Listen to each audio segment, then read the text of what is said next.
Dans les versets sacrés du Coran et les enseignements profonds du prophète Mahomet, que la paix soit sur lui, l'eschatologie islamique dévoile la figure énigmatique de Dajjal, le faux messie. Cette entité trompeuse, dont le nom même évoque un sentiment de présage, est un personnage central dans le grand récit de la fin des temps. Son apparition annoncera une période de tribulation sans précédent, mettant à l'épreuve le cœur même de la foi et de la résilience humaine.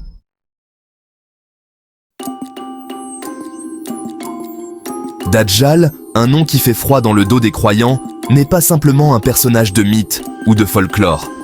C'est un être tangible, dont la prophétie annonce l'apparition sous forme humaine, possédant des pouvoirs extraordinaires conférés par des forces maléfiques. Son arrivée marquera un tournant dans l'histoire, signifiant l'approche du jour du jugement.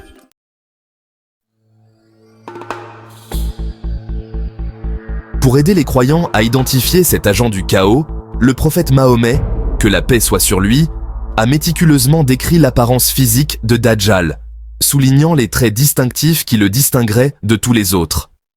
Ces marques servent d'avertissement divin, permettant aux gens de reconnaître et de rejeter ses avances trompeuses. L'un des signes les plus importants sera son œil unique, un témoignage effrayant de sa nature incomplète et imparfaite. Alors qu'un œil apparaîtra normal, l'autre sera visiblement déformé, ressemblant à un raisin saillant, un symbole grotesque de sa vision déformée et de son âme corrompue.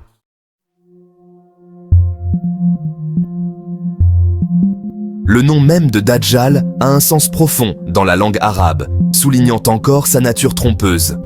Dérivé de la racine du mot dajl, qui signifie mélanger ou confondre, il reflète son principal mode opératoire: brouiller les frontières entre la vérité et le mensonge, égarer les gens par la confusion et la désorientation.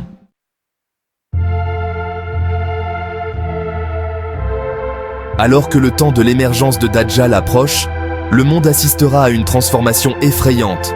Un déclin moral généralisé s'infiltrera dans le tissu même de la société, érodant les valeurs qui unissaient autrefois l'humanité.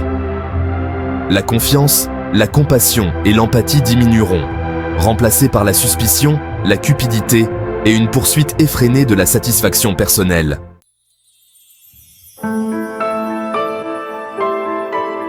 Le monde physique, reflétant la décadence spirituelle qui envahit l'humanité, portera également les cicatrices de l'arrivée imminente de Dajjal. Une série de calamités naturelles s'abattra sur la terre, déchaînant sa fureur sur un monde au bord du chaos. Parmi les signes les plus poignants sera une période de sécheresse et de famine sans précédent, un avertissement sévère du ciel.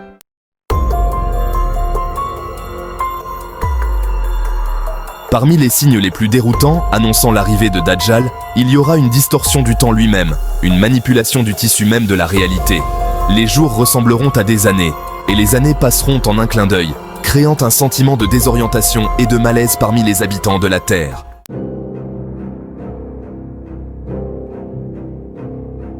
Émergeant des ombres d'un monde aux prises avec la tourmente et le désespoir, Dajjal se présentera comme un phare d'espoir. Un leader charismatique promettant des solutions aux problèmes mêmes qu'il a contribué à orchestrer. Son arrivée ne sera rien de moins que théâtrale. Un spectacle conçu pour captiver les sens et remuer les cœurs d'une population désillusionnée. Avec des paroles mielleuses et des promesses de prospérité, Dajjal exploitera les vulnérabilités d'un monde ravagé par la famine, la guerre et les troubles sociaux. Aux désespérés et aux opprimés, il offrira une satisfaction immédiate, une échappatoire aux dures réalités de leur existence. Il se présentera comme un messie, un sauveur venu rétablir l'ordre et l'abondance dans un monde au bord du gouffre.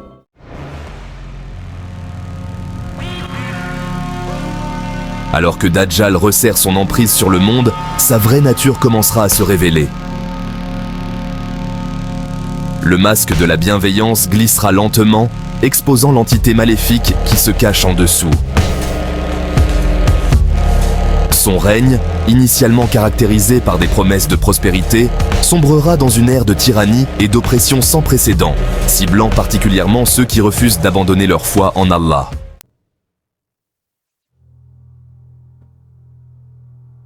L'ère du règne de Dajjal sera marquée par une série d'épreuves divines, conçues pour séparer les vrais croyants de ceux dont la foi est superficielle et facilement influençable. Ces épreuves prendront de nombreuses formes, chacune plus difficile que la précédente, poussant les individus à affronter leurs peurs les plus profondes et à remettre en question l'essence même de leurs croyances.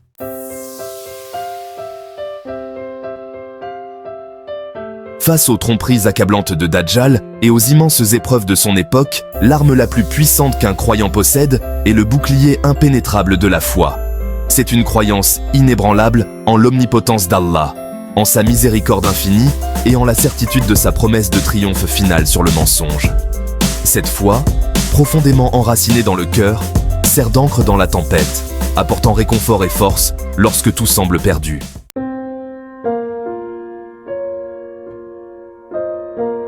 Si la foi constitue le fondement de la défense spirituelle, la connaissance sert d'armure impénétrable, protégeant les croyants de devenir la proie des tromperies astucieuses de Dajjal. Tout comme un guerrier étudie les tactiques de son adversaire pour anticiper et contrer ses mouvements, un croyant doit également bien connaître les signes et les stratégies de Dajjal, telles que révélées par le Coran et les hadiths. Le prophète Mahomet, que la paix soit sur lui, dans son infinie sagesse et miséricorde, a fourni des descriptions détaillées de l'apparence physique de Dajjal, de ses pouvoirs trompeurs et de la nature de ses épreuves.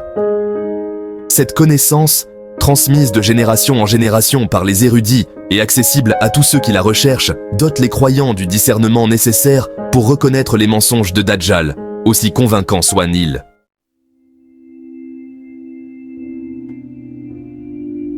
Si la foi est le bouclier et la connaissance l'armure, alors le souvenir constant d'Allah, dhikr, est l'épée aiguisée qui tranche les ténèbres du doute et renforce la résolution du croyant. Le dhikr est le lien de vie qui relie le cœur à son créateur, une affirmation continue de sa présence et une source de réconfort et de force face à l'adversité.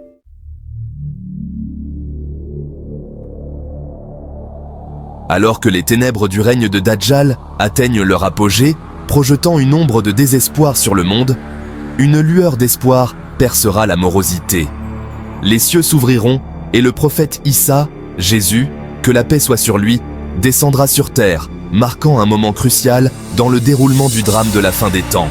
Son retour, témoignage du plan divin d'Allah et phare d'espoir pour les opprimés, annoncera le début de la fin pour Dajjal et son règne de terreur.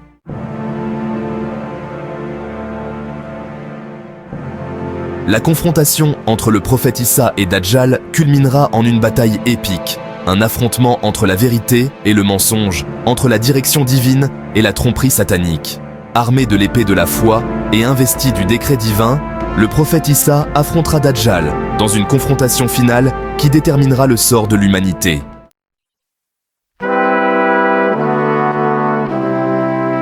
L'histoire de Dajjal, profondément ancrée dans les annales de l'eschatologie islamique, transcende les frontières du temps et de l'espace.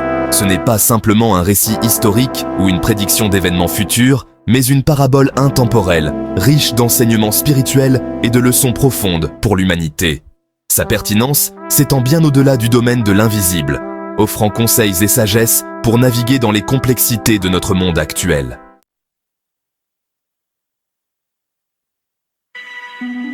Alors que nous naviguons dans le labyrinthe de notre monde moderne, souvent bombardé d'idéologies contradictoires, de promesses séduisantes et de tactiques de manipulation, l'histoire de Dajjal sert de boussole, nous guidant vers le chemin de la vérité et de la droiture. Son histoire est un rappel brutal que les apparences peuvent être trompeuses et que les promesses les plus alléchantes cachent souvent les intentions les plus sombres.